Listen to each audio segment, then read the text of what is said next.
대로 이루심을 믿습니다. 우리는 늘 하나님의 말씀 위에 서는 자가 되어야 하고 하나님의 말씀을 듣고 그 말씀 앞에 반응하는 자가 되어야 될 줄로 믿습니다. 하나님께서 우리에게 말씀하시는 것은 우리에게 지식을 주시기 위해서 말씀하는 것이 아닙니다. 하나님께서 행하실 일들을 하나님은 우리에게 앞서 마치 요셉이 그들 형제들 앞에 먼저 보냄을 받은 것처럼 하나님은 앞서 우리에게 말씀해주고 계시는 것입니다. 그러므로 우리는 말씀 위에 서고 선포된 말씀 위에 서고 선포되어지는 말씀을 듣고 그 말씀 앞에 반응하는 자가 되어야 될 줄로 믿습니다. 그래서 하나님의 거룩한 통로가 되어지고 하나님의 거룩한 뜻을 이루는 도구가 되어지며 하나님의 영광을 높여드릴 수 있는 그런 저와 여러분과 우리 신도교회 공동체가 되기를 주의 이름으로 축원합니다. 그것을 우리는 부르심이라고도 이야기합니다. 오늘 우리는 부르심의 옷을 입고 살아가는 사람들입니다. 오늘 우리가 20일의 영적 각성 기도를 통해서 우리는 가장 먼저 영적인 몸의 뼈대가 무엇인지를 확인하고 있습니다. 뼈대는 부르심을 이야기하고 있는 거예요. 뼈가 제대로 세워져야지만이 거기에 살을 붙일 수 있고 또 와서 근육이 생기고 몸이 되어서 옷을 입을 수가 있는 것입니다. 오늘 영적인 몸의 뼈가 잘 세워져야지만이 삐뚤어지지 않을 수 있고 또 제때에 제 역할을 감당해낼 수 있는 거예요. 몸의 척추가 삐뚤어지고 몸의 골격이 삐뚤어지면은 사람이 힘을 쓸 수가 없습니다. 우리가 허리를 다치고 나면 힘을 쓸 수 없다고 이야기하는데 그거잖아요. 허리를 다친다는 얘기가 뭡니까? 허리의 척추의 뼈가 어긋나거나 틀어지는 것을 이야기하는 거예요. 말 그대로 어깨도 마찬가지고 손도 마찬가지고 뼈의 관절이 삐뚤어지기 시작하면은 그 사람은 고통 가운데 시달릴 수밖에 없고 더 나아가서 고통이 없더라도 제대로 힘을 발휘할 수가 없습니다. 제대로 맞춰져 있지 않기 때문에 그런 거예요. 오늘 우리 영적 몸의 뼈가 제대로 맞춰져 있지 않는다면은 우리는 늘 영적인 질병 가운데, 영적인 고통 가운데, 영적인 어려움 속에서 살아갈 수밖에 없습니다. 더 나아가서 우리가 제대로 힘을 발휘해야 될 때 우리는 힘을 쓸 수 없는 자가 되기 시작하는 거예요. 힘을 쓸 수 없다는 얘기가 뭡니까? 원수 사람과의 귀신들 가운데 늘 휘둘릴 수밖에 없다는 거예요.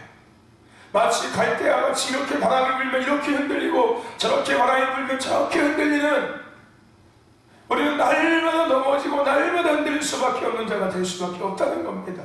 그래서 이때 가운데 한 해를 시작하고 이제 8일이 지났습니다.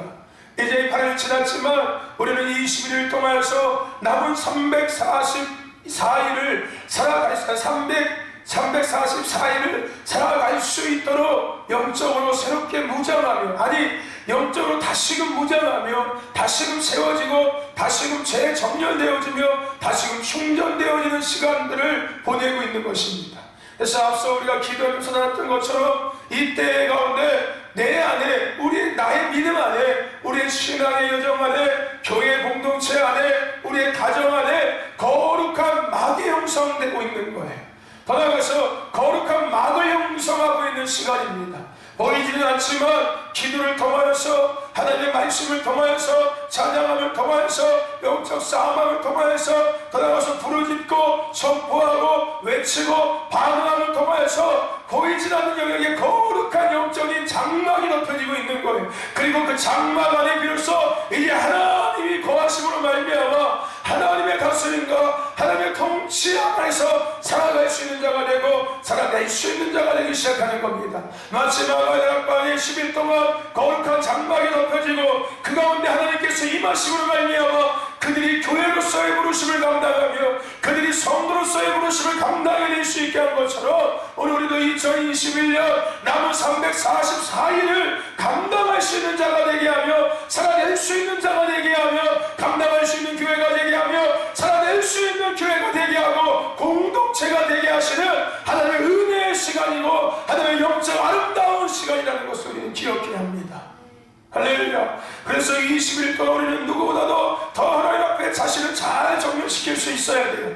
더 하나님 앞에 집중할 수 있어야 되고 하나님의 은혜 앞에 갈망함을 가지고 다시금 나를 세우고자 하는 이러한 갈망함을 가지고 거룩한 욕심을 가지고 거룩한 하나님의 부르심과 요구를 가지고 거룩한 하나님의 제 기도의 제목을 가지고 설 수 있어야 합니다. 하나님, 오늘도 이 예배를 통해서 내 안에 드러날 것들이 드러나게 하시고 무너질 것들이 무너지게 하시고 하나님의 세우심의 은혜 안에서 하나님의 것을 온전케 되게 하여 주옵소서.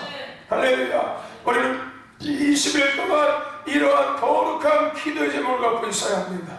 그리고 시간마다 새벽이 됐든 저녁이 됐든 간에 그 마음의 준비를 하고 거룩한 마음의 부담감과 거룩한 마음의 준비를 가지고 거룩한 마음의 기대함을 가지고 거룩한 믿음의 능력을 가지고서 주님 앞에 날마다 반응하며 날마다 세워지고 날마다 설 수 있어야 합니다. 하나님은 준비하는 자들 가운데, 하나님은 구하는 자들 가운데, 하나님은 찾는 자들 가운데, 하나님은 두드리는 자들 가운데 만나주시고 구하게 하시고 찾게 하시고 열어주게 하시는 은혜를 베푸시는 분이 하나님이십니다. 아무 생각 없이 있는 자들 가운데 역사하시는 것이 아니라 우리가 수요일을 하는 것처럼 사랑의 손길을 가진 자를 통하여서 충성의 손을 가진 자들을 통하여서 더 나아가서 하나가 뭐였지요? 기도의 손을 가진 자들을 통하여서 할렐루야. 아멘. 하나님은 역사하시는 분이세요. 할렐루야. 아멘. 여러분, 20이라는 숫자에는 20이라는 숫자를 히브리어로 해석하면은 하나님의 손이라는 의미가 담겨져 있습니다. 하나님의 손. 숫자 20은 하나님의 손이라는 히브리어 단어의 의미가 있고요. 그래서 작년은 2020년이었습니다. 20이라는 숫자가 2번이나 반복되어지는 시간이었어요. 이 얘기는 뭡니까? 하나님의 양손이 움직이는 시간이 2020년이었습니다. 그래서 하나님은 하나님의 양손을 가지고 거룩한 가지치기를 행하신 것이고, 이제 2021년은 2020에서 21의 숫자는 세움이라는 숫자를 의미를 갖고 있습니다. 21이라는 숫자의 히브리어 단어의 의미는 새로움이에요. 새로움. 그래서 2021년은 새로운 추수의 때, 새로운 은혜의 때, 새로운 능력의 때, 새롭게 세워지는 때, 새롭게 입혀지는 때, 새롭게 그것을 더해주는 때가 21이라는 숫자의 의미가 있고 2021년이 그런 해입니다. 하나님께서 우리에게 말씀하신 것처럼 복되게 하시는 때고 번성케 하는 때가 2021년이라는 거예요. 신축년, 재물과 명예가 들어오는 때, 이것이 뭐예요? 영적인 새로운 것들이 입혀지고 기존에 없었던 것들, 기존에 경험하지 못했던 것들, 새로운 것들로 입혀져서 그 새로움 안에서 새로운 것들을 감당해내게 하는, 새로운 것들 앞에 반응되게 하는 때가 21년이라는 거예요. 할렐루야. 아멘. 우리는 이 때를 보내고 있습니다. 우리는 이 때를 맞이한 거예요. 그래서 이것을 온전히 누리게 하기 위해서 하나님은 이 21일, 놀랍지요? 2021년 새해에 우리는 21일 기도를 하나님께서 하고 계시는 거예요. 21이라는 숫자는 새로움이라는 의미를 갖고 있었는데, 하나님은 21일 동안 우리를 새롭게 영적으로 각성하고 계신다는 거예요. 할렐루야. 우리가 알고 산 것이 아니라 하다 보니까 하나님께서 어떤 의미가 이 시간 가운데 있는지를 하나씩 가르쳐주고 계시는 거고, 이 21일을 보냄에 있어서 하나님께서 우리를 어떻게 세우시고 어떤 것들을 우리를 무장시키실지를 우리는 알 수 없지만, 그러므로 우리는 기대할 수밖에 없는 것입니다. 하나님은 결국은 이 21일을 통해서 우리에게 영적인 뼈대 부르심을 다시금 확인하고 계시는 거예요. 아니, 세워주고 계시는 겁니다. 부르심은 나의 삶의 이유인 거고, 존재의 목적인 거고, 내 몸에 심장이 뛰고 있는 이유인 거고, 내가 지금도 먹을 것을 취할 수 있는 이유인 거고, 내가 세상의 눈을 가지고서 볼 수 있는 이유이기도 합니다. 나라는 존재가 이 땅에 존재하고 있는 이유와 목적은 부르심 때문이에요. 즉 하나님의 계획하심이 있다는 거예요. 하나님께서 이 땅에 나를 태어나게 하시는 이유, 하나님께서 이 땅에 나를 살게 하고 계시는 이유와 목적, 이게 곧 부르심입니다. 그 이유와 목적이 있다는 거예요. 오늘 우리가 그 하나님의 부르심대로 부르심에 합당한 삶을 살아갈 때 우리는 어떤 사람이 된다고요? 건강한 성도가 될 수 있다고요. 앞서 말씀드렸죠? 뼈가 잘못 맞춰지거나 뼈가 틀어지게 되면 건강하지 못한 몸이 될 수 있습니다. 늘 통증에 시달리고 나아가서 힘을 쓸 수 없는 것처럼, 오늘 우리의 영적 몸에 우리가 영적으로 건강한 성도가 되어지고 건강한 교회 되기 위해서는 반드시 이 부르심 앞에 잘 세워져야 합니다. 부르심에 합당한 삶을 살아가는 거예요. 할렐루야. 즉 나의 삶의 이유가 목적이 뭔지를 알고 그 이유와 목적대로 살아가는 겁니다. 할렐루야. 교회가 세워진 이유와 목적이 무엇인지를 알고 그 이유와 목적대로 교회가 움직여지는 거예요. 할렐루야. 교회는 기도하고 예배하는 것입니다. 교회는 하나님의 장막이에요. 할렐루야. 그 교회와 하나님의 장막답게 떠나면서 끊임없이 기도와 예배양이 멈추지 아니하도록 주야로 기도양이 끝없이 올라가는 다윗의 장막처럼 오늘 교회의 가장 기본적인 모형, 교회의 가장 본질적인 모습을 다윗은 보여줬습니다. 구약에서는 다윗이 보여줬고 신약에서는 초대교회가 보여주고 있어요. 구약의 다윗의 장막은 24시간 365일 주야로 끊임없이 기대양이 올라갔고 찬양이 올라가는 예배양이 올라갔던 곳이 다윗의 장막 교회였습니다.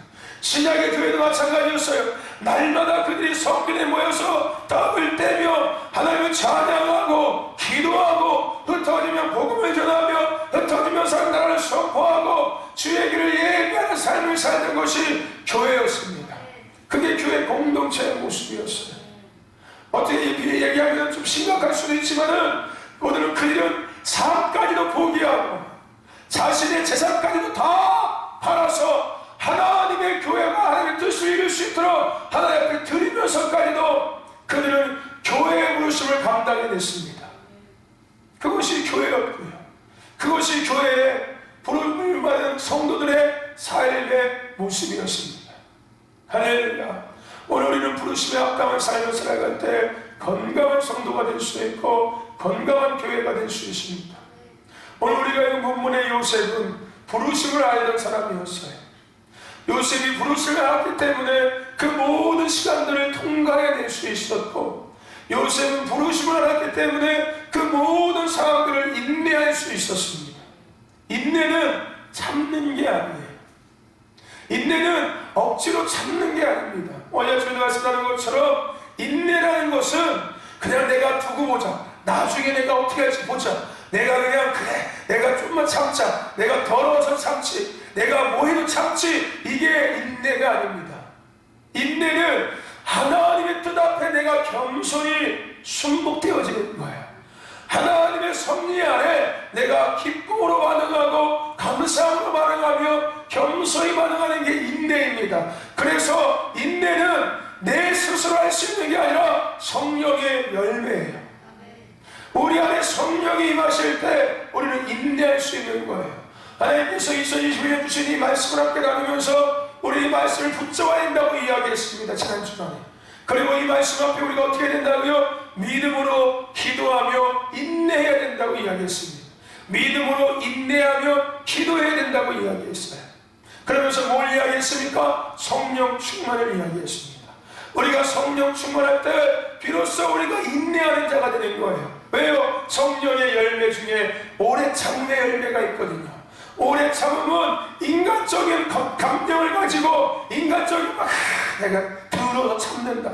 내가 이 회사 내가 진짜 어쩔 수 없어 내가 다닌다. 진짜 내가 먹고 사는 게 내가 먹고 살아야 돼가지고 기회만 대봐라. 언제든 내가 도망가. 이 회사 내가 때려칠 거다. 회사가 여기밖에 없냐?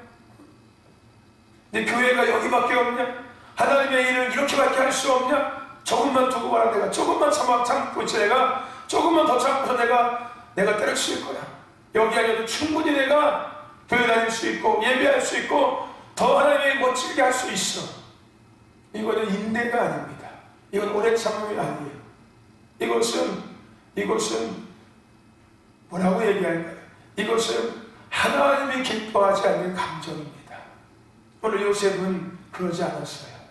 그에게 다가온 모든 환경과 그에게 다가온 모든 상황 가운데 요셉은 그렇게 하나님이 기뻐하지 않는 감정으로 참았던 것이 아니에요. 그 시간들을 통과해낸 것이 아닙니다. 그는 하나님께서 주신 비전 앞에 서 있었어요. 즉 그가 바라보는 것은 환경이 아니라 내 삶이 아니라 내게 다가오는 일들이 아니라 내게 느껴지는 어떠함이 아니라 그가 그가 늘 집중하고 그가 늘 바라봤던 것은 하나님께서 말씀하신, 하나님께서 약속하신, 즉 하나님께서 요셉을 통해서 이루고자 하신 그 뜻, 하나님을 위한 삶, 하나님의 뜻을 이루는 삶, 요셉은 그것을 집중했고 그것을 바라봤던 사람이었습니다. 그래서 그 모든 상황과 환경을 인내할 수 있었던 거예요. 통과할 수 있었던 겁니다. 그래서 우리는 부르심을 이렇게 이야기합니다. 부르심은 생명이다라고 이야기해요. 부르심은 생명이에요. 몸에 심장이 있는 것처럼 내가 믿음의 경주를 끊임없이 달려갈 수 있게 하는 심장이 부르심이에요. 내가 어떤 상황에서도 포기하지 않고 주저하지 않고, 아니 주저앉았다가 다시금 일어나서 달려갈 수 있게 하는 것, 생명력, 생명, 이것은 부르심이에요. 믿음의 생명력, 기도의 생명력, 찬양의 생명력, 말씀의 생명력, 순종의 생명력, 헌신의 생명력, 충성의 생명력은 부르심이에요. 부르심 때문에 충성하는 거고, 부르심 때문에 또 순종하는 거고, 부르심 때문에 기도하기 싫어도 또 기도하는 거예요.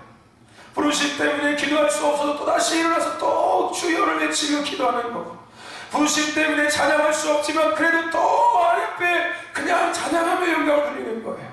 부르심 때문에 예배할 수 없는 상황에서도 그래도 또 모여서 예배하는 거예요. 할렐루야, 아멘.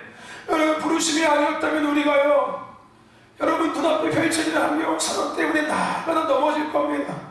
날마다 흔들리고요, 날마다 의기소침할 거고요, 상황에 따라서 좋아졌다가 상황에 따라서 나빠졌다가 날마다 변덕스럽게 냄비처럼, 냄비와 같은 신앙, 냄비와 같은 믿음, 냄비와 같은 하나님과의 관계, 그럴 수밖에 없어요. 이거는 세상 사람들도 똑같이 할 수 있습니다.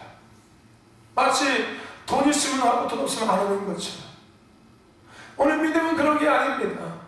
해야 되는 거고요, 해내야 되는 거예요. 왜요? 이 땅의 삶이 끝이 아니니까요. 우리에게는 영원의 삶이라는 것이 있기 때문에, 하나님의 심판이라는 것이 우리에게 있기 때문에, 하나님의 심판대 앞에 서서 우리의 혀가, 내가 이 땅에서 살고 살았던 모든 것들을 내 혀가 하나님 앞에 직구한다고 계시록에는 기록하고 있습니다. 심판대 앞에 섰을 때 우리의 모습에 대해서 이야기하고 있습니다. 하나님께서 야 너 이랬어, 너 저랬어, 너 이랬어, 너 저랬어, 너 이랬어, 너 저랬어 라고 하나님께서 우리에게 말씀하시는 게 아니라, 우리가 죽어서 이제 하나님 앞에 섰을 때, 하나님의 심판대 앞에 섰을 때, 이제 심판대 앞에서 천국과 지옥에 대한 결정이 나게 될 것인데, 그 심판대 앞에 섰을 때 하나님 앞에 우리가 어떠한 액션을 취하냐면은, 내 입이, 내가 1살 때, 2살 때, 3살 때, 4살 때, 5살 때, 6살 때 땅에서 살던 모든 삶을 내 입이 하나님 앞에 먼저 고백한다는 거예요. 하나님이 내게 말씀하시는 게 아니라 내 입이 하나님 앞에 내가 이렇게 살았습니다, 내가 이렇게 살았습니다, 내가 이렇게 살았습니다 라고 하나님 앞에 내 입이 고백한다는 거예요. 그리고 하나님은 다 듣고서, 그래 너는 내 뜻대로 살지 않았구나, 너는 지옥에, 너는 내 뜻대로 살았구나, 너는 천국에, 하나님 심판하신다는 거예요. 내 뜻대로 살지 않았구나. 이 말, 부르심, 부르심은 생명입니다. 영적 생명이고요, 육적 생명이고요, 영원한 천국의 생명인 거예요. 할렐루야. 심장이 멎으면 죽는 것처럼, 오늘 우리의 영적 심장이 멈춰지거나 우리의 영적 심장에 문제가 생기면은 우리의 믿음도 흔들리고, 우리의 신앙도 흔들리고, 우리의 기도도 흔들리고, 찬양도 흔들리고, 예배도 흔들리고, 순종도 흔들리고, 충성도 흔들리고, 모든 것들이 흔들릴 수밖에 없습니다. 뼈가 흔들리니까. 뼈가 흔들리면은 몸이 흔들리는 거예요. 저와 여러분들, 부르심에 합당한 삶을 살아가는 생명력을 갖고 날마다 움직이는 저와 여러분들에게 축원하고, 우리 신덕교회 공동체가 될 수 있기를 주의 이름으로 축원합니다. 할렐루야, 아멘. 부르심 때문에 우리는 인내할 수 있는 거예요. 부르심 때문에 살고 있는 겁니다. 부르심이 끝나면 죽는 거예요. 할렐루야. 나이가 어리든 나이가 많든 그것은 상관없어요. 생육사하고의 주관자는 하나님이십니다. 그 하나님의 생육사하고의 주관자가 하나님이신데, 생과 사를 하나님께서 기준 삼아서 생명의 삶으로, 사망의 삶으로 살게 하시는 것은 부르심이에요. 부르심이 끝나면은 죽는 거예요. 부르심이 있다면은 사는 거예요. 나이가 많든 나이가 적든 그것은 상관없이, 나이가 어려도 부르심이 닿으면은 끝나는 거예요. 그건 어쩔 수가 없는 거예요. 나이가 아무리 많아도 이 땅에서의 부르심이 있다면은 여전히 존재하고 있는 거예요. 할렐루야.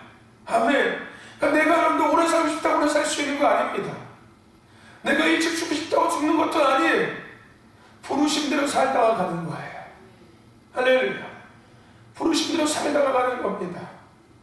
여러분, 부르심은 생명이고요, 부르심은 우리가 인내할 수 있게 하는 겁니다.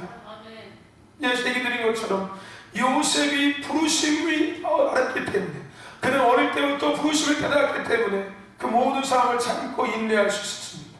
버림받는 상황에서는, 팔려가는 상황에서는, 노예의 삶을 살고 감옥의 삶을 살면서 그는 모든 상황을 인내할 수 있었어요. 부르심이 무엇인지를 그는 분명히 알았고 부르심을 늘 바라보면서 살아가고 있었기 때문에 그렇습니다.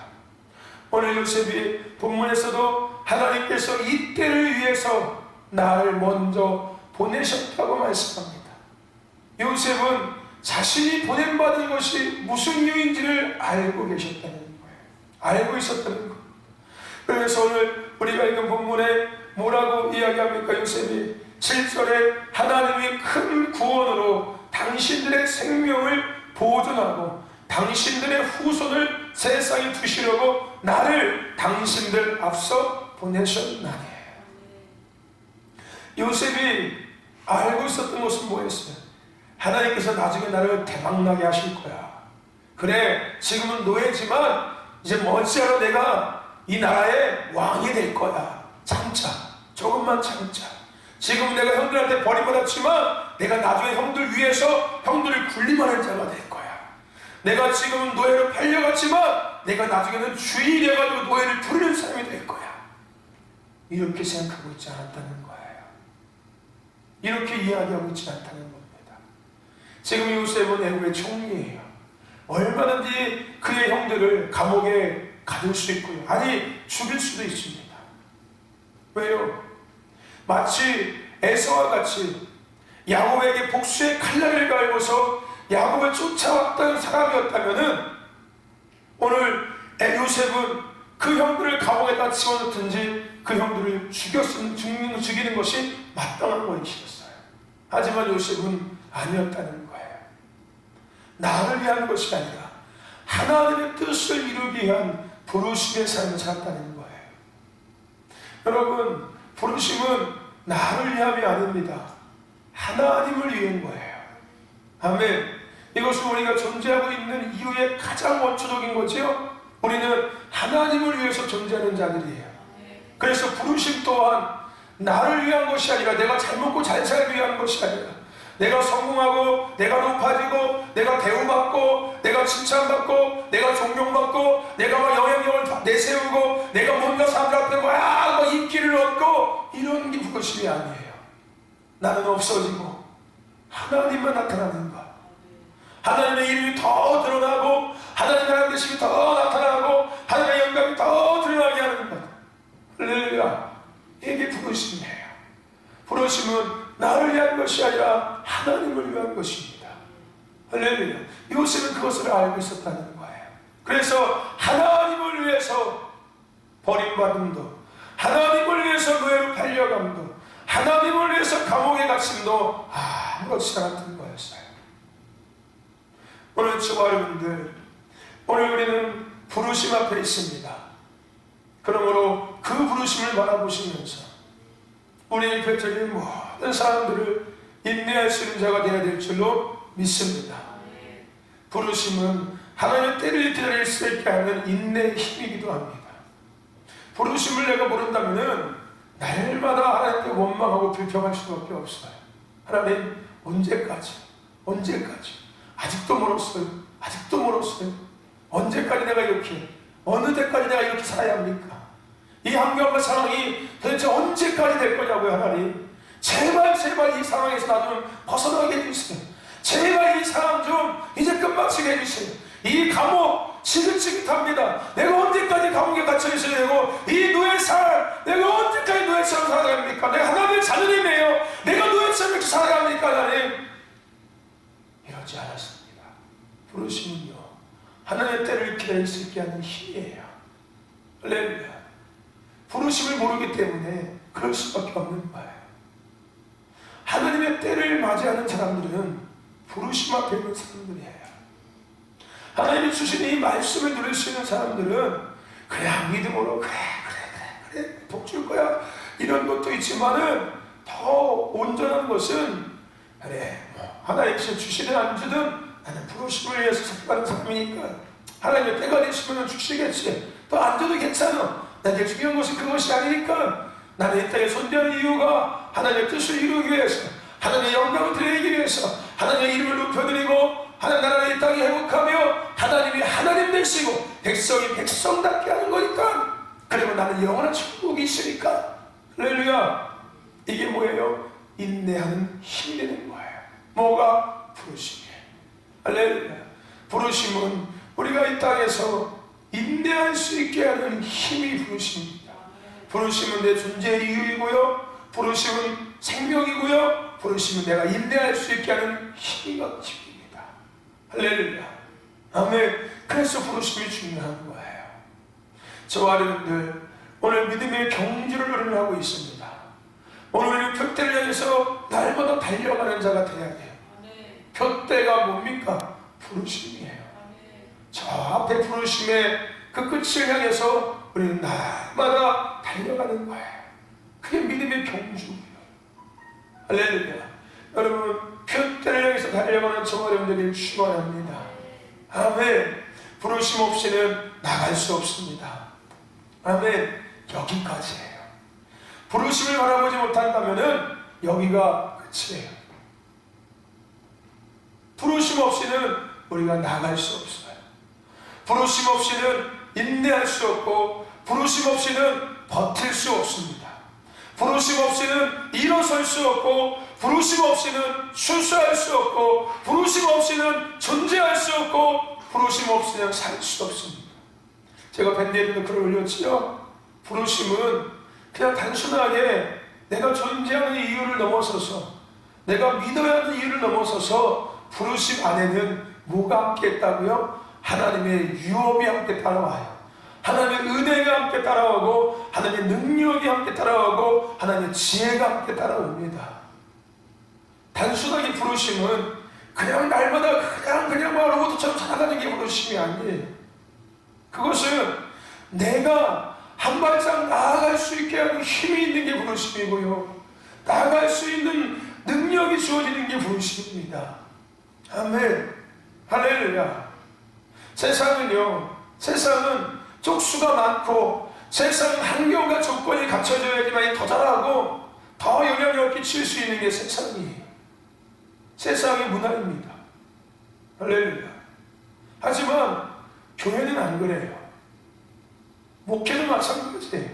사역자도 마찬가지입니다. 사역자는 한 명이 있든 100명이 있든 1000명이 있든 10,000명이 있든 간에 그것은 중요하지 않아요. 어느 환경에 있든 간에, 사막에 있든 광야에 있든 산속에 있든 도시 한가운데 있든 중요하지 않아요. 그것에 존재하는 이유와 목적을 분명히 알아요. 그 안에서 부르심에 합당한 삶을 살아가면 되는 거예요. 2명이 있어도 부르심 때문에 예배하는 거예요. 혼자 있어도 부르심 때문에 하나님께 통일하게 예배하는 거예요. 많다고 막 기쁘게 예배했다고, 없다고 그냥 대충 그냥 불도 안 지고 준비도 대충 안 하고 그냥 나와서 졸도 앉아서 그냥 가는 게 아니라, 할렐루야, 그냥 시간 때우다가 그냥 빨리 끝나고서 말씀 끝나고서 그냥 대충 기도하면 들어서 자야지, 이게 아닙니다. 피곤해도 졸려도 내 몸을 또 흔들어 깨워서 한마디도 더 기도하고 1분이라도 더 하나님의 전에 앉아있다 가려고 하는 이유, 부르심 때문에 그래요. 할렐루야. 사역자가 누가 됐든 간에, 내 입맛에 맞든 내 입맛이 안 맞든 간에 똑같이 해야 되는 이유는 부르심 때문이에요. 무슨 얘기인지 아시죠? 저는 요즘에 걱정돼요. 요즘에 세워지는, 물론 뭐 제가 제 생각일 수 있겠지만, 요즘에 세워지는 하나님의 사람들은 과연 이 마지막 때를 감당해낼 수 있을까 걱정이 됩니다. 왜요? 지들 마음대로 사역하고, 지들 마음대로 공부하고, 지들 마음대로 살잖아요. 하나님 앞에 나서지는 훈련도 안 하고, 복종하는 훈련도 안 하고, 부르심 때문에 사역하려는 마음 자체가 없어요. 어떤 자신의 목적, 비전, 하나님의 사역을 하기 위해서 신학 공부하고 기도하고 준비하고 있지, 결국은 내 나라 세우고 내 왕국 만들고 내 목회하고 내 뜻 이뤄서 그런 뜻하게 이름 날리고 그런 뜻하게 하려고 하는 마음, 영향력 끼치고 이러면 더 많은 사람에게 좋은 영향 끼쳐가지고서 더 하려고, 내가 하고 싶은 거 더 많은 사람한테 해주려고 하는 이런 욕심들 갖고서, 사실 내가 없어지고 하나님만 나타내려고 하는 사람들은 없는 것 같아요. 없는 것 같아요. 오늘 우리는 내가 없어지고 하나님이 나타내줘야 합니다. 마치 우렁이처럼, 가시고기처럼 자식을 살리기 위해서 자신의 살을 내어주고 나중에 뼈만 남고 나중에 껍데기만 남는 것처럼, 하나님께서 지으셨으니까 이 땅의 삶을 내가 살아가면 살아갈수록 나는 없어져야 돼요. 나이를 먹으면 먹을수록 나라는 존재는 없어져야 돼요. 할렐루야. 내 삶도 더 없어지고 내가 하고 싶어도 더 없어지고. 여러분들, 우리 어르신들 보면은 그런 얘기 안 했습니까? 입맛도 없고 별로 먹고 싶은 것도 없고 그래야, 그렇죠? 여러분, 연세가 들수록 드시는 거 보세요. 밥 한 숟갈, 그렇죠? 김치 하나, 밥 한 공기 넣고서 그냥 물에 말아가지고 한술 두 술 뜨고서 그냥 마셔요. 그러면서 왜 안 드시냐고? 입맛이 없어. 여러분, 입맛이 나이가 먹으면 없어지는 것처럼 하나님께서 우리에게 영적인 삶의 모습이 어떤지를 여러분 아셔야 됩니다. 그만큼 우리는 나이가 먹으면 먹을수록 내 것이 없어져야 돼요. 그게 정상이에요. 그래야지만이 하나님 앞에 돌아갈 수 있는 거잖아요. 아멘. 나이가 먹으면 먹을수록 내 생각이 없어져야 돼요. 내가 원하는 것도 없어지고 내가 좋아하는 것도 없어져야 되고 하나님이 더 가까워져야 돼요. 할렐루야. 할렐루야. 할렐루야.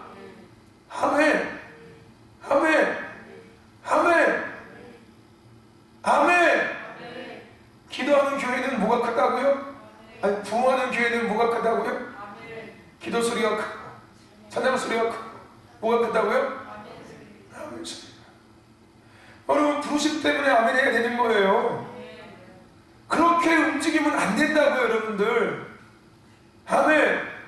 여러분, 예를 들어서 제 자랑하는 게 아니라, 여러분, 제가 여러분들이 저를 만나서 함께 믿음 생활하면서 제가 어떨 때는 그냥 주여 할렐루야 그래요, 네 아멘, 할렐루야, 네 아멘, 끝.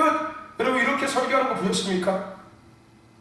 제가 그냥 대충 기도하다가 그냥 대충 이렇게 하는 거 보셨어요?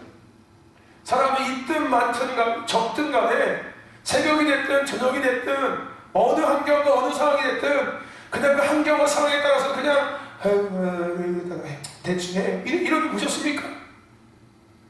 저는 그런 적 없어요. 그런 적 없습니다. 어느 상황이 됐든 어느 환경이 됐든 누가 있든 몇 명이 있든 간에 저에게 중요하지 않아요. 제가 여기 있는 이유는 부르심 때문에 있으니까요. 저는 지금도 부르심에 합당한 삶을 살고자 애쓰고 있으니까요. 왜요? 그 부르심이 내가 존재하게 하는 생명이고요, 내가 이 펼쳐진 모든 상황들을 능히 감당할 수 있게 하는 힘이 되고요, 인내할 수 있는 힘이 되고요. 하나님의 때, 어떤 때 하나님이 하나님 되시고 백성이 백성다워지며 교회가 교회다워지고 성도가 성도다워지며 예배가 예배다워지는 그때를 바라며 살고 있기 때문에요. 할렐루야. 아멘. 어차피 내 몸은 썩어서 없어질 것인데, 어차피 자연이 세상하는데 뭐가 뛰면 뭐 할 건데요? 나에게는 영원한 삶이 있는데 하나님께서 복을 주신 이유가 뭔데요? 부르짖어서 기도하고 외쳐 선포하고 대언하며 하나님의 이름을 높이기 위해서 목소리를 주신 건데 마음껏 써야지요. 할렐루야. 하나님께서 먹게 하시는 이유가 뭔데요? 힘을 가지고 더 힘있게 기도하고 더 힘있게 복음 전하고 더 힘있게 하나님의 부르심을 감당하라고 먹게 하셔서 내 몸에 힘이 생기게 하는데 쇳덩어리 들려고 힘주는 게 아니라 할렐루야. 아시죠 여러분들? 쇳덩어리 더 키로수 많이 나가는 거 들고서 막 일어나고 하나님께서 먹게 하시는 거 아니고 힘주시는 거 아니지 않습니까? 할렐루야. 아멘. 하나님께서 더 멋있게 나라는 사람을 만들어 주시는 이유가 나가서 막 멋들어지게 옷 빼입고서 그냥 멋들어지게 스타일 쫙 해가지고서 막 자랑하고 사람한테 야 멋있다 막 이런 얘기 들으라고 그렇게 하시는 게 아니잖아요. 누구를 드러내기 위해서? 하나님을 드러내기 위해서. 할렐루야. 아멘. 아멘. 여러분 우리 찬송가 초막이나 궁궐이나 아골골짝 힘들어도 복음 들고 가오리라. 여러분 그 찬양 있지 않습니까? 그죠? 여러분 그 찬양을 부를 수 있는 사람들은 어떤 사람들일까요? 그냥 현실과 상황 가운데 그냥 살아가니까 그냥 뭔가 마음의 위안을 받고 뭔가 소망을 붙잡기 위해서 그래 아골골짝 힘들어도 복음 들고 가야지. 여기가 아골골짝 힘들으니까 그래 참고 또 감당해야지. 여러분 이렇게 마치 신세한타는 것처럼 목회의 삶을 한탄하고 내게 하나님이 허락하신 사역을 한탄하면서 막 그냥 닭똥 같은 눈물을 뚝뚝 흘리면서 그냥 그래 하자 이러면서 부르는 찬양이 아닙니다. 그 찬양을 부를 수 있는 사람은 부르심을 바라보면서 달려가는 사람이 될 수 있는 거예요. 하나님 아골골짝 빈들에도 나는 복음 들고 가겠습니다. 그곳이 하나님의 부르심이라면 아프리카가 됐든 사막이 됐든 간에 괜찮습니다. 할렐루야. 아멘. 아멘. 북한이 됐든 중국이 됐든 괜찮습니다. 하나님께서 나를 부르신 곳이 거기라면은 할렐루야. 아멘. 그런 고백인 거예요. 저와 여러분들 부르심 앞에 반응하시기를 주의 이름으로 축원합니다. 부르심 앞에 반응합시다. 건강한 성도가 되고 싶다면, 건강한 교회가 되고 싶다면, 생명력 있는 성도가 되고 생명력이 있는 교회가 되고 인내할 수 있는 힘 있는 성도가 되고 힘 있는 교회가 되어서 하나님의 때를 마침내 맞이하고 싶다면, 오늘 여러분들 살고 싶고 살아내고 싶다면, 뚫어내고 싶고 뚫고 싶다면, 다시 일어나고 싶고 달려가고 싶다면, 삶을 다시금 살아가고자 원한다면 부르심 앞에 반응하십시오. 할렐루야. 그러면 살 수 있고 다시 일어날 수 있고 다시 달려갈 수 있고 막히면 또 열어내는 거예요. 할렐루야. 막히면 또 열고 좁아지면 또 넓히는 거예요. 할렐루야. 언제까지? 주님 앞에 서는 그날까지. 주님 맞이하는 그날까지.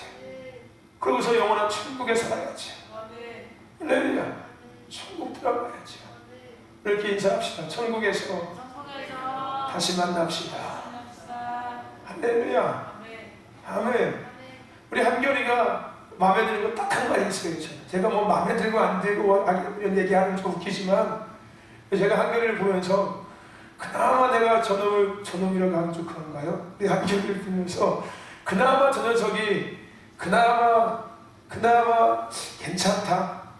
뭐 제 기준이 제 생각이에요. 뭐 하나님 생각은 모르겠지만 마음의 중심을 보시는 분이 하나님이시니까. 근데 뭐 겉모습이 결국은 그 마음 아니겠습니까? 그죠?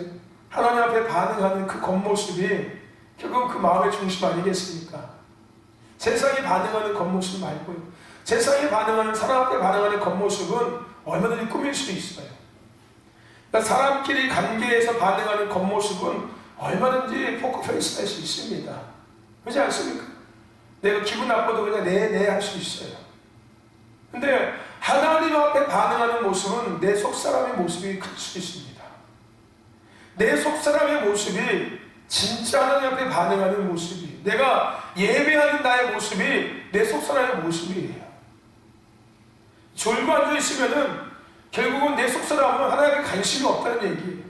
하나님의 은혜에도 관심이 없고 하나님의 말씀에도 관심이 없고 하나님의 어떤 놈에 관심이 없는 거예요. 그냥 나 피곤해, 힘들어, 빨리 끝나고 잤으면 좋겠어, 잘 거야, 추워, 빨리 들어, 이런 생각. 빨리 집에 가서 빨리 따뜻한 데 들어가서 잘 거야, 언제 끝나 이런 내 속마음이 겉으로 드러내는 거야. 짜증나, 귀찮아, 잔소리, 또 한다. 이게 속사람. 그러니까 세상에서는 포커페이스가 되지만은 하나님 앞에서는 그게 안 돼요. 그게 안 됩니다. 그래서 다 드러나는 거예요. 드러나는 겁니다. 여러분 보세요. 예배 시간에는 막 인상 쓰고 앉아있는 사람이 말씀 드릴 때는 막 오만 사람 다 쓰고 앉아있어요. 막 이러고 있는데 예배 끝나고 밖에 나가서 인사할 때는 막 안녕하세요 이렇게 인사드리니까요. 웃기죠? 네? 그럼 예배 시간에 이렇게 막 웃으면서 안녕하세요 이렇게 아이고 이러면 안 돼. 근데 그게 안 되니까요. 예배 시간에는요. 내가 안 하고 싶어서 안 하는 게 아니라 나도 모르게 그게 안 돼요. 그 생각조차를 못 해요. 막 억지로 막 예배 시간에 웃으면서 막 예배 드리려고 안 되니까요. 잠깐은 돼요. 잠깐은. 그래 목사님 또 나 인상 쓰고 있으면 나한테 뭐라고 할 거야. 웃어야지. 이러는데 잠깐은 돼요. 잠깐은. 한 5분 3분. 근데 어느 순간 그걸 망각해버려요. 어떤 생각은? 그래 웃으면서 예배 드려야 돼. 이 생각이 어느 순간 싹 사라지니까요.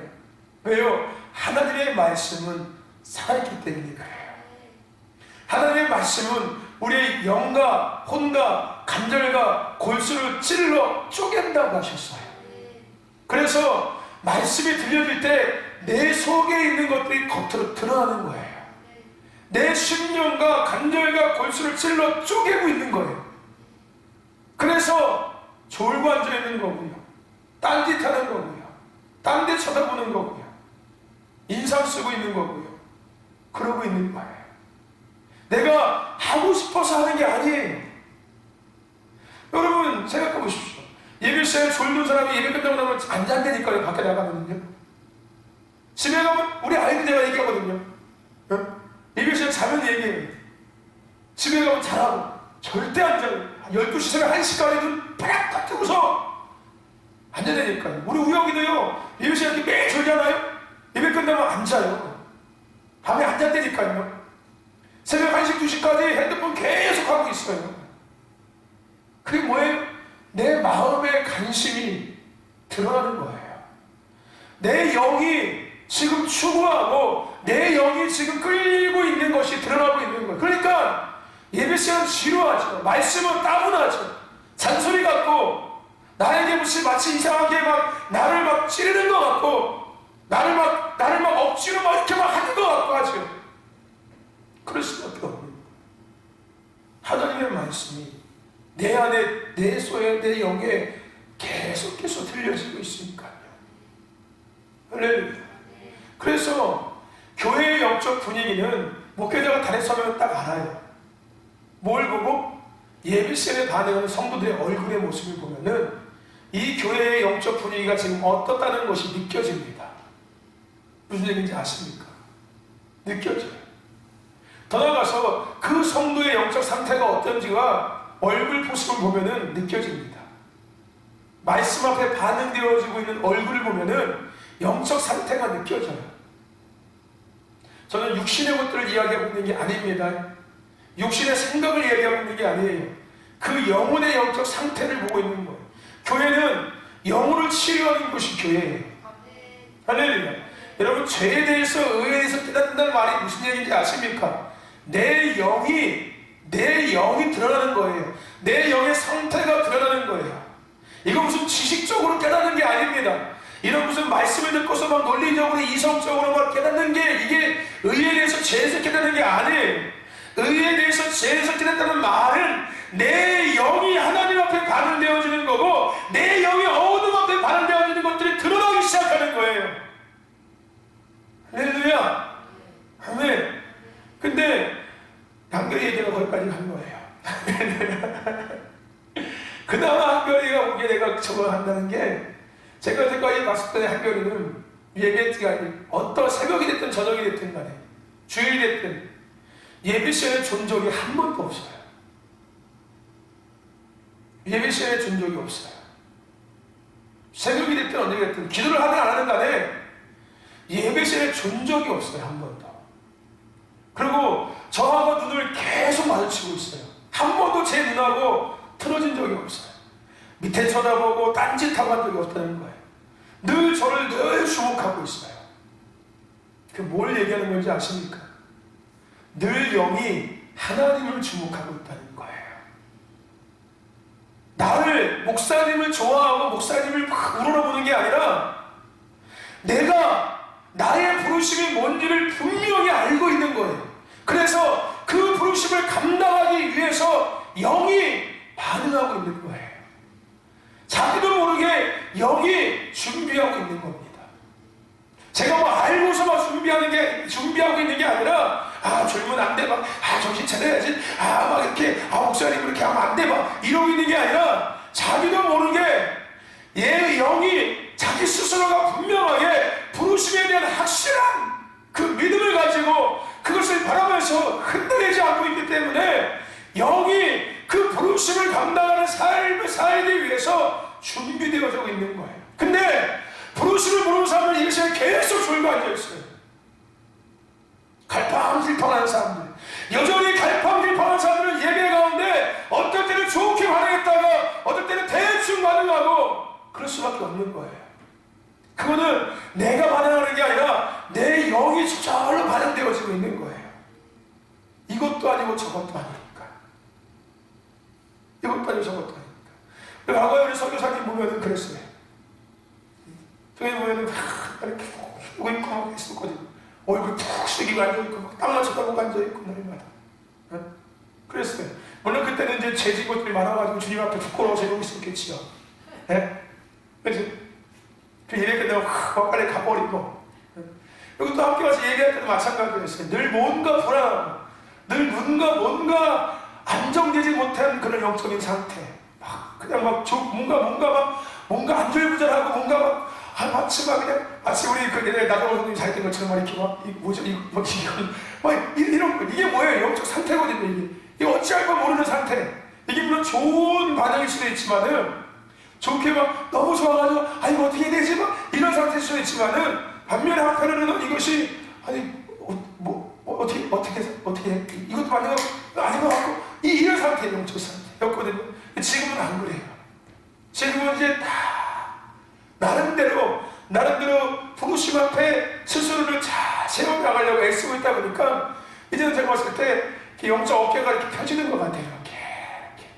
그때는 맨날 이렇게 움츠러 들어가지고서 이렇게 뭔가 뭘 하면서도 늘 이렇게 했던 것 같은데 이제는 나름대로 영적 어깨가 쫙 펴지는 것 같아요.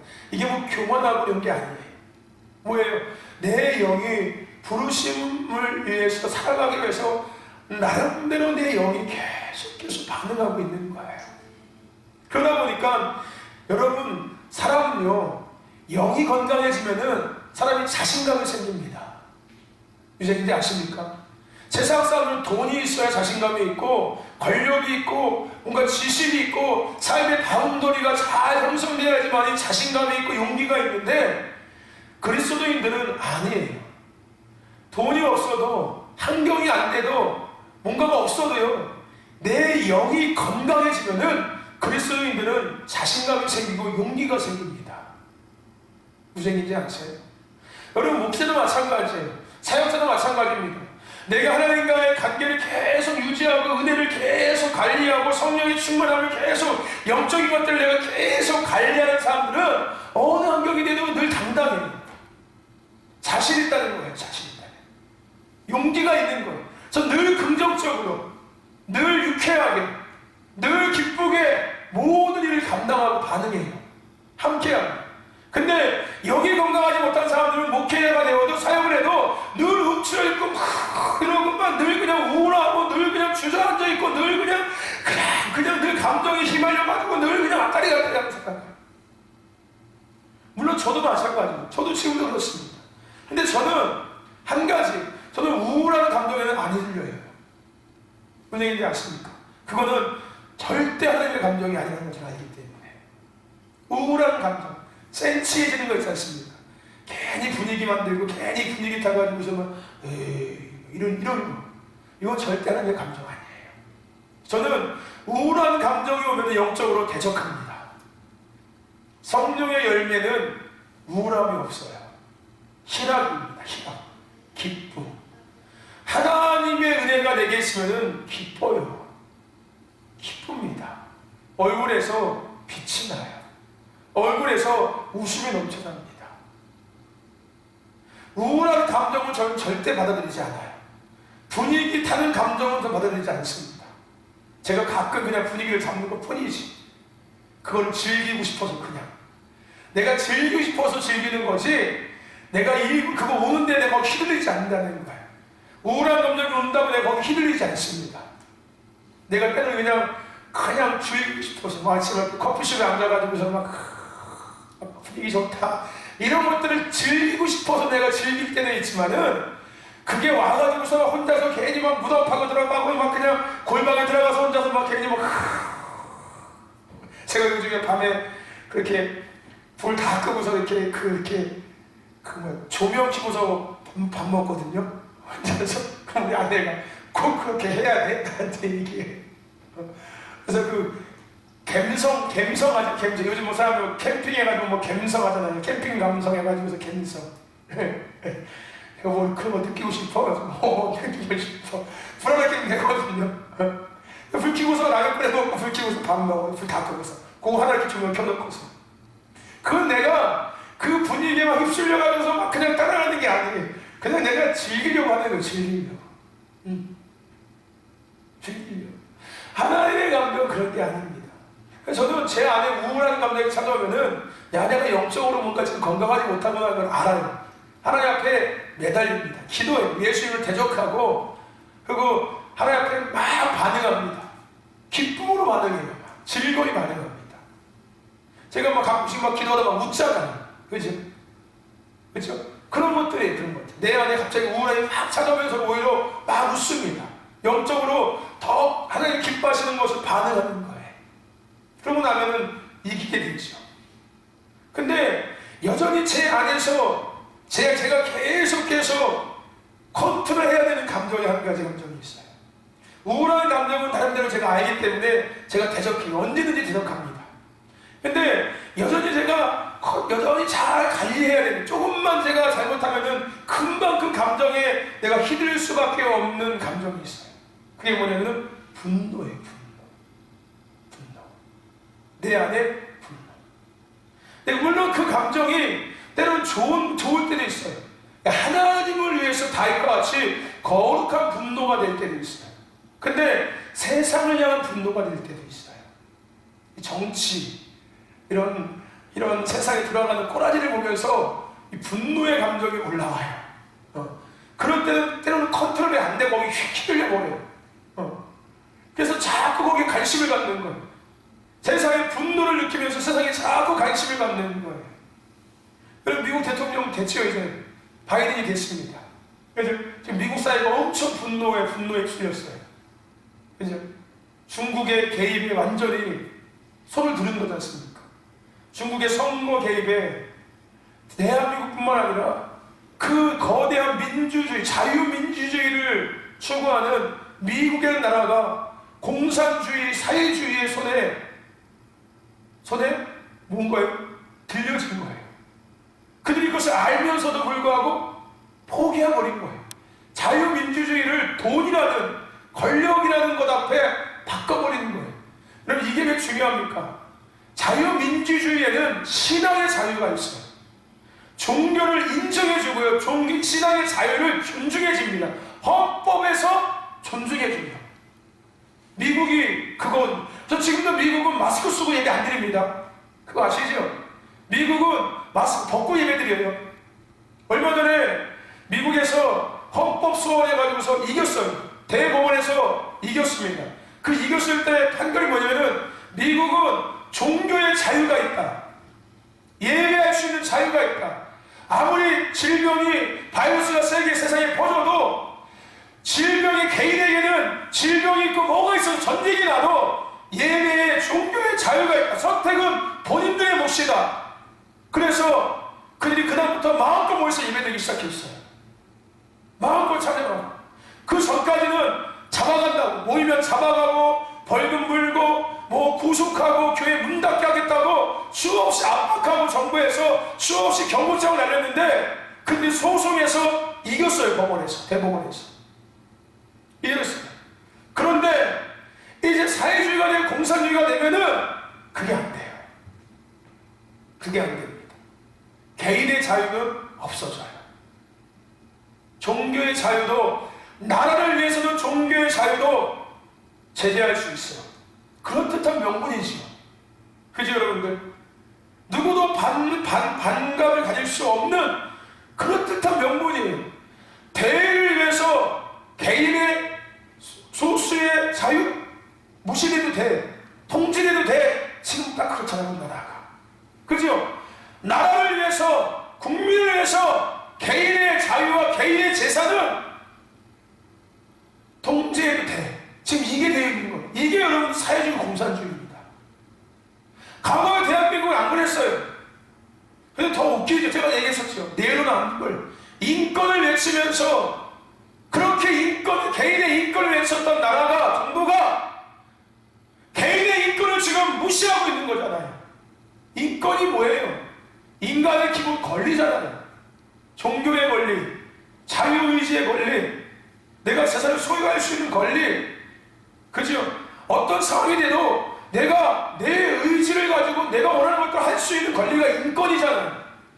그래서 뭐 소수자들 다 인정이 이거잖아요. 그죠? 남자끼리 결혼이 괜찮아, 없으면 인권이니까. 그죠? 뭐라고 할 수, 그런 거는 되고, 웃기지요? 그렇지 않습니까? 그런 거는 인권이라고 얘기하고, 종교인들은 인권이 없습니까? 기독교인들은 인권이 없는 사람들이에요. 개돼지입니까? 개돼지? 짐승들입니까? 웃기죠? 여러분, 왜 지금 이 바이러스 때문에 사회가 통제되고 있는데, 왜 그 개인 체육관하는 사람들이, 헬스장 하는 사람들이 나가 정부에 가서 항의합니까? 항의하는 이유가 뭐예요? 망한다고 항의하는 겁니까? 그 이유가 뭡니까? 불공평하다는 거예요. 불공평하다는, 형평성이 안 맞는다는 거예요. 누구는 되고 누구는 안 된다는 것 자체가 웃긴다는 거예요. 그죠? 제가 얘기했지 않습니까? 교회도 마찬가지고 어디도 마찬가지예요. 똑같은 기준 안에서 똑같은 형평성을 가지고서 똑같이 한다면 얼마든지 따라가겠다고요. 그죠? 당연히 따라가야 되는 거고요. 근데 형평성이 안 맞는 거잖아요. 이거는 뭐는 되고 뭐는 안 되고. 그죠? 여러분 얘기하는 거 맞습니까? 여러분 정부에서 코로나 얘기할 때, 집합 금지할 때 집합 금지 대상이 어딘지 아십니까? 항상 교회예요. 교회. 여러분 종교 단체는 몇 명 이상 집합 금지입니다라고 얘기할 때, 불교 단체는 몇 명 이상 집합 금지입니다 해가지고 종교단체 얘기하는 거 맞습니까? 없어요. 기독교, 교회, 다 교회예요. 교회. 천주교 얘기 나온 적 있습니까? 한 번도 없어요. 하물며 천주교 사진자가 나와도 언론이 기사를 안 써요. 더 나가서 이 여론이요 물타기를 안 해요. 웃기지 않습니까? 하물며 불교의 사진자가 나와도 기자들이 기사를 잘 안 써요. 잠깐 올렸다가 다 내려져요. 근데 교회 사진자가 나오면 일주일 내내 물고 들어져요. 그러면서 결국은 교회 때문에 이렇게 됐다. 교회를 문 닫아야 된다. 이렇게 얘기해요. 불교와 천주교는 사회주의와 공산주의하고 아무 관계 없어요. 여러분 중국에 오히려 불교가 더 잘 세워진 거 아십니까? 그죠? 보세요 여러분들. 러시아는 성공회가 카톨릭이 대세거든요.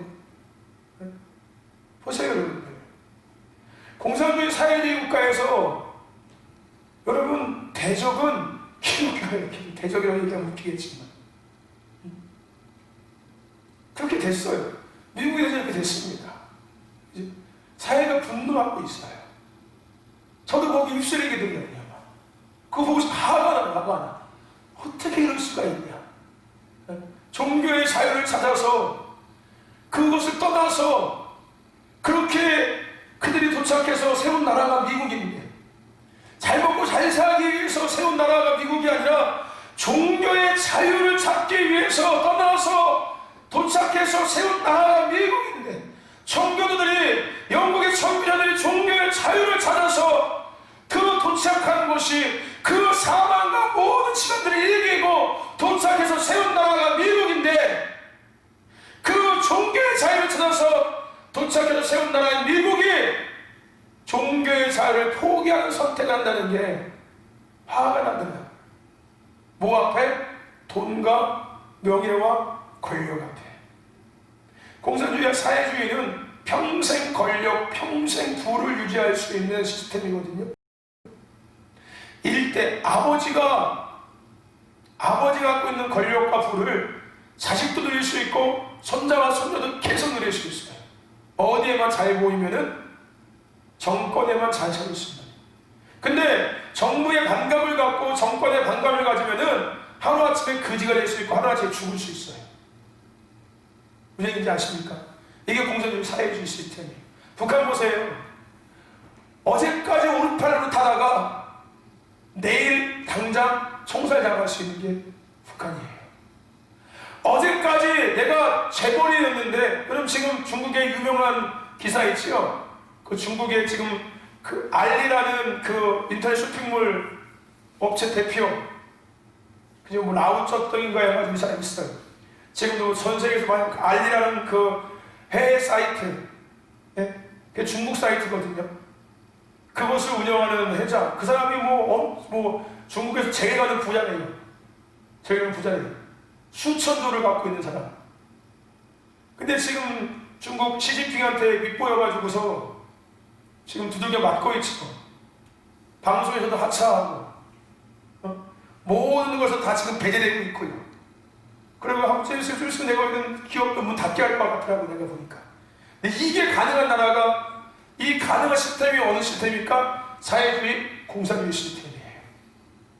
오늘 내가 재벌을 살다가 내일 내가 거지가 될 수 있는 게 사회주의, 공산주의입니다. 뭐라는 명분하에?